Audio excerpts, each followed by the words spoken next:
message out about these skilled jobs where there's a deficit in Mississippi. We've got about 40,000 jobs right now that could be filled with what we call the middle trade skills, advanced manufacturing, lineman apprenticeship, things like that. So we're trying to get messages out to the communities that these jobs are available and that they're great jobs and pay a great wage. Well, good morning. Thank y'all for coming out.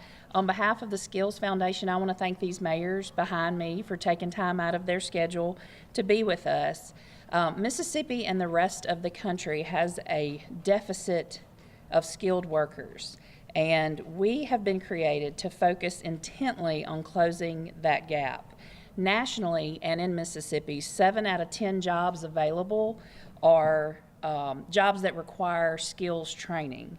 And the demand is roughly 6 million jobs across the country and about 40,000 jobs in Mississippi that aren't being filled by trade labor. We hope to grow the supply of skilled workers by raising awareness of these great career opportunities in our state by collaborating with existing networks like MML that share these common goals. So why are we here? Why are we at MML? Because if you look at all the issues and all the debates going on right now, this is one issue where politics does not divide us, and that is workforce, that is good paying jobs for people in our communities. The need for a more skilled workforce is a common goal for all of us. Today, these mayors are showing a unified message that we will work hard to take this message back to the cities and towns that we call home. With that in mind, we are here today to announce a new initiative called More Skills, Better Communities. This will help take a new approach to highlighting these opportunities. Specifically, we will be taking this message to communities in every corner of the state so folks will realize the benefits from these higher paying skill jobs. So without any further ado, I'd like to turn it over to the mayors that I have with me today to get their perspective on this topic, and we'll start with Mayor Flaggs. Well, good morning. It's my honor and pleasure to be here today with Skill Foundation. And yes, I agree with your theme, more skill, better community. I'm mayor of the city of Vicksburg, where we have ERDIC, which employ about 1,700 employees, and we in close proximity of Continental Tire in the central location of the the state of Mississippi. And because of that, we know the importance of skilled labor and career paths in our success. And now let me just say here today that skilled labor is so vital to the future and to the economic growth of the success of not only Mississippi, for this nation. So I commend you today for bringing the awareness of how important it is to raise the skill and job training and economic development. I don't think we can grow any city in this state or in this nation unless we increase the workforce through enhancing job skills. And I tell my employees all the time, my background is in industrial technology. I come from a chemical plant before I became a state representative and then the mayor of a city. And I'm telling you, the skill set that I learned at Hines Community College did well with me and continue to do well. That's the reason why the collaboration and the partnership with this organization and community college is very needed in our state. So again, let me commend the Skill Foundation of Mississippi for having this forum today to raise the awareness and to say that I agree that more skills and better community is where we need to be and where we need to be in terms of being on track for the future, for the economic success of our state. Good morning. I'm Kelvin Buck. I'm the mayor of the city of Holly Springs, and I want to join with this collaborative effort to certainly push this effort to improve our skilled labor force. Many of our areas and communities have already invested in developing industrial sites. In the area where I live, we have 2 major industrial sites, the Spring Industrial Park and the Chickasaw Trails Industrial Park. These are 3,000 plus acre parks But the big challenge for us is always going to be to come up with a skilled labor force that can fill the potential jobs that would be seeking to locate in our community. We feel it's very crucial that we make this investment and that we collaborate and work with our state, local officials, and our private sector to make this a reality. Every time we go or we hear from one of the industries that are looking to locate in our site, one of the first questions they ask is what kind of a labor force. Not only do they want to know the quantity of numbers, they want to know the quality and the skills that these potential laborers have. And so it's very important for us to collaborate with our community colleges. They are the backbone of this effort to train our labor force. And I think it's going to be important that we work with foundations such as this to work with our community colleges to provide the opportunities to improve the quality of life for every individual. If we partner with them and give them the opportunity to show their abilities through training, I'm sure that our state will be a better place to live for all of us. So we welcome this effort. We join with this coalition in a nonpartisan way to try to make sure that, that Mississippi can be among the best for people who are looking to locate their industries and economic development. Thank you. Good morning.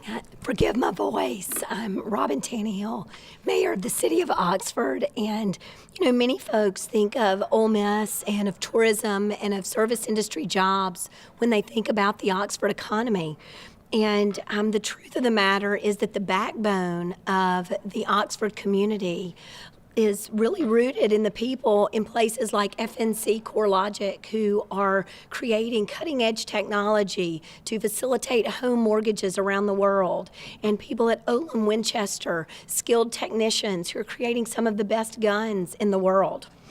Without these great companies and these skilled workers, the strong economy of Oxford would not exist.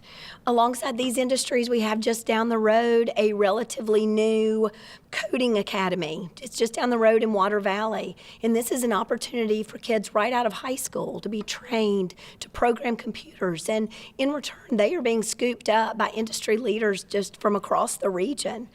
These are the types of opportunities that are going to push Oxford and other communities across the state forward. And so I am honored to be a part of this coalition. Thank you.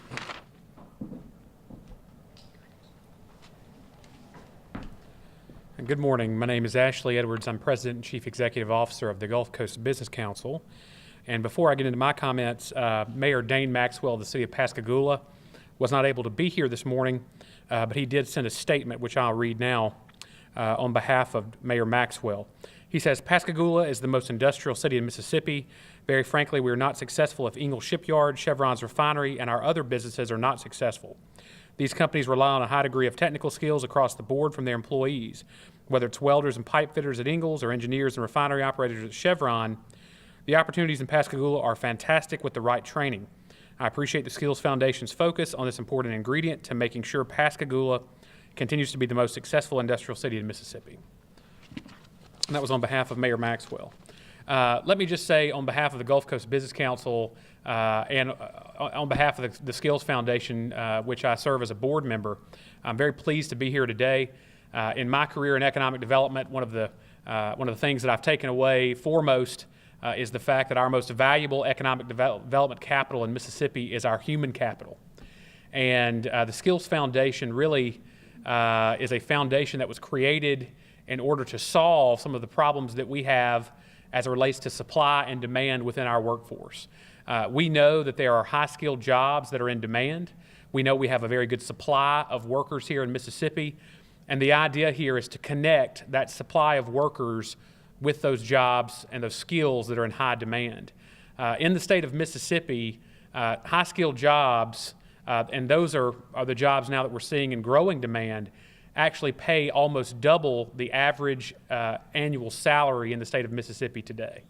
And so we have every incentive to try to create processes and pathways to allow the supply of workers in Mississippi to be able to be put into a system, into a stream that gets them the skills that they need to compete in the future economy. We see that our economy in Mississippi is changing every day. 20 years ago, a skilled job often meant that you worked with your hands or that you worked with a set of tools. In Mississippi today, growingly, we see that technology is taking the place of of working with your hands and working with tools, technology, and systems and processes. And so getting our workers that training and allowing them to get those skills will allow them to compete in the global economy, and ultimately will be the ingredient that makes Mississippi even more successful in economic development. So we on the coast here, given the changing economy we see in this aerospace corridor in which we live, are very happy to partner with the Skills Foundation in this worthy effort. Thank you. Thank you again, Ashley, and to these mayors for joining us today. I'd like to conclude with some of our action items that the Skills Foundation is going to take away from this announcement. One, grow the team and collect signatures from our municipal leaders. Two, commit to raising awareness in our communities. And these mayors, I think today, I mean, you heard it. I think they're ready to take these messages back to all these areas of our state.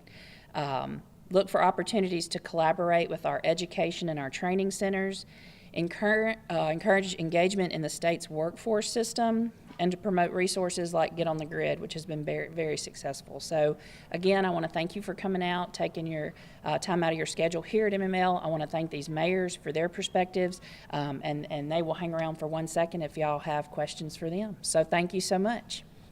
What does someone have to do to be qualified for one of those jobs? Well, a lot of times they can go through a training program at the local community college, and really, you know, when you compare it to a four-year university, very short time frame to get training to, say, go into furniture manufacturing or automotive manufacturing, and they can go through the community colleges to get that training and then get a job when they're done. Give us an example of some of the opportunities in the jobs and what they pay. Well, for example, I live in North Mississippi, where we have the Toyota plant, and they have a program where students can work on the floor several days a week and then go to school the other time. So when they're done graduating, they've got their certificate there with Toyota, and they've also, most of the time, secure a job on the floor after they're done with their training. We clearly understand how crucial it is for us to partnership with foundations such as this that are seeking to connect our employees and our employers. This is going to be crucial to the future of our state. If we're going to be competing with the other states in our region, we know we got to have a workforce that's second to none that can compete. The competition is fierce between these states when it comes to locating major industries into your area. And one of the ways that you can get an advantage in this is to have a really certified, qualified workforce. Tell us, what would this mean for people in your area? Well, it means everything. It means an improvement into their quality of life. It means for our community an improvement in the quality of place. It means everything to them as it relates to their ability to move forward in their own lives and create their own ambitions and do the things that they're looking to do to make their lives and better for their families and things. I think it's just great for families. I think it's great for the community. It's great for business. It's just a win-win for everybody. This is so needed for the future and the growth and the economic development of the state of Mississippi, and particularly the central location of the state. I represent the city of Vicksburg, which has ERDIC Research Laboratory, and then I'm about 19 miles from Continental. So we have a Hines Community Junior College in our location. So this is real good for us. If we're going to meet these challenges of the future in workforce development, we're going to need this. And the thing I like about it, I come from an industrial background. My degree is in industrial technology, and I understand that this is the best career path is when you get job training. And as was said, this is one of the first things they ask for potential investors and developers and industrial people when they come to the community. They want to know about your workforce. They want to know about the quality and the quantity of your workforce. So this is very much needed. And the other part, it's a great collaboration. Well, I think it's very encouraging. There's no one better to get the message out to the communities than these mayors because they're boots on the ground. And I find people to be very receptive to this message. They just don't know that the gap is out there. So we need folks like these mayors to get the message out so we can fill the gap. If people have questions, like more information, what should they do? Sure, they can go to getonthegrid.com, and that actually lists a lot of these jobs and how you can go about getting training, or you can go to the Skills Foundation of Mississippi website.